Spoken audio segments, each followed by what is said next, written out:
અમેરિકામાં ગેરકાયદે ઘૂસણખોરી મધ્યમ વર્ગને ભારે પડી છે। અમેરિકાની સરકારે તગડી મૂક્યા 33 ગુજરાતીઓને પોતાના માદરે વતન એટલે કે ભારત।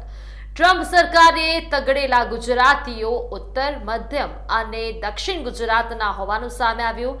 સુરતના કેતુર પટેલને ડિપોર્ટ કરવામાં આવ્યા છે, તો ગાંધીનગર માણસાના બાપુપુરાના બળદેવ ચૌધરીને ડિપોર્ટ કરાયા।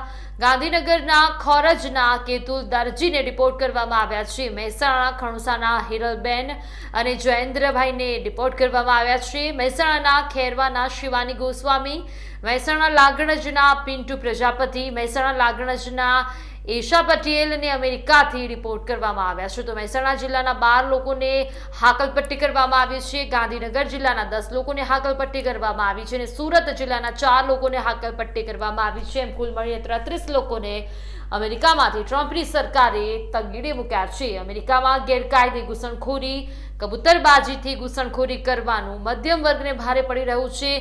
રાતા પાણીએ રોવાનો દિવસ આવ્યો છે, કારણ કે અહીંયા મિલકતો, ઘર-બાર, સરસામાન વેચીને પોતાના બાળકોને, પોતાના પત્નીને, કોઈએ પોતાના પતિને, પોતાને ઘર ગુજરાન ચલાવવા માટે ઉછીના પાછીના કરીને ગુજરાતમાં એટલે કે આપણા ભારતના ગુજરાતમાં ગુજરાન ચલાવી રહ્યા છે, પરંતુ અમેરિકા મોકલ્યા છે અને ત્યારે એવા જ લોકોને ટ્રમ્પની સરકાર અમેરિકામાં તગડી રહી છે અને પોતે માદરે વતન એટલે કે ગુજરાત મોકલી રહી છે।